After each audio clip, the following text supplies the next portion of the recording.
Akit ka na lang dito sa 9th floor. Sa 9th floor pa po. Kaya daw hanggang 4. 500 meters, turn right onto KJ Street. Yeah, I want the power, the love and respect first,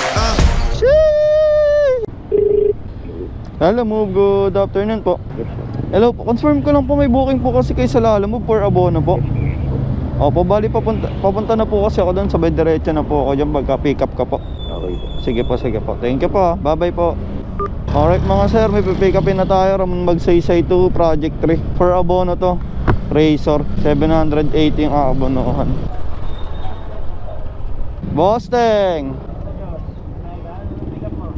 dito lang ako sa may Bago Bantay. Alright mga sir, meron na tayo pipick up yung pangalawa. Ganda ng pagkano ko, pagtitigil ka dun. The destination is on the right. Papunta yan kay Marge. Ayun lang. Okay na yun sir. Yung bayad po sa kanila na. Okay na yun sir. Thank you pa. Okay po, okay po.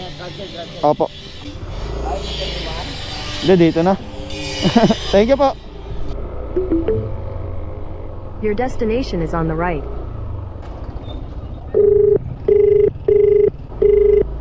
Lalamove, good afternoon po. Saan po kaya, sir? Dito na po ako sa may number 22 Orange Gate, tabi ng Three Sisters. Natawagan lang po si drop off.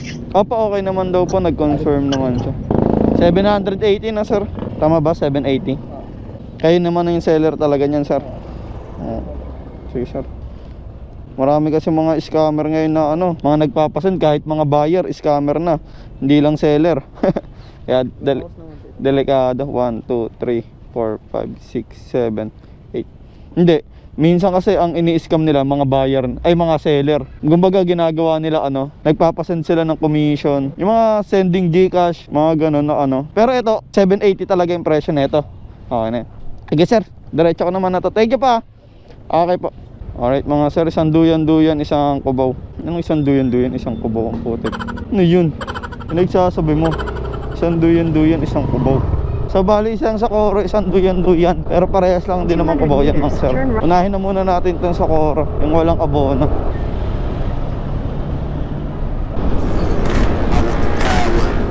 but I want the love and respect first. On top of this tower, I'm just checking on my network. I come for what's ours.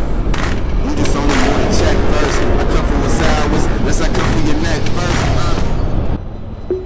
Manhattan 1, Parkview. Dito na tayo mga sir. Lalamove, good afternoon po. Hello po. Hello po, nandito na po ako sa 1 Manhattan Parkview. Sige po, pababa na po. Okay po, okay po. Thank you po, ingat po. Chip. Lalamove po. Pangalan nyo po ma'am? Double check ko lang po ma'am. Fernandez po. Okay na po. 73 lang po. 27, 25. Wait lang po 27. Yan po, okay na po yan. Thank you po. 53 pesos lang atin itong pre Medyo malumbay yan Rice lang yan. Pwede na yan boy kaysa wala. 1.7 kilometers man.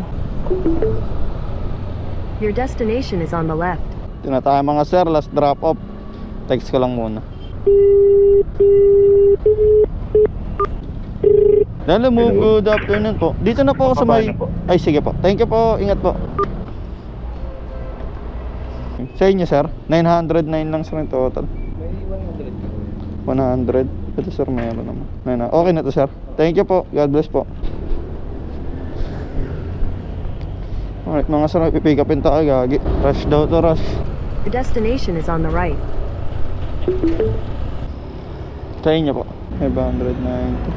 1, 2, 3, 4, 5, 50, 570. 20. Anong oras po? Anong oras? 4? Kahit hanggang 3. Hindi, mag-aalas 3 pa lang Bali 590 yung sisingiling ko sa kanya. Okay na po. Sige po, sige po. Thank you po. 590. Taglit lang to sa akin, bro.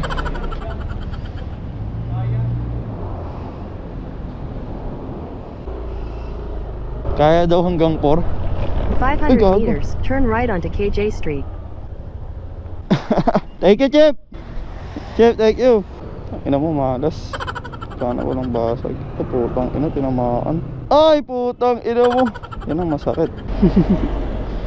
Kalalaglag lang. Minalas. 1.5 years ka pa lang Nadali ka na. Tumama yung kanto. Gastos. Tangina, literal na naras yung ano ko, cellphone ko. Nung bibitaw na mainang na ikaw ba? Lumbay. Pop!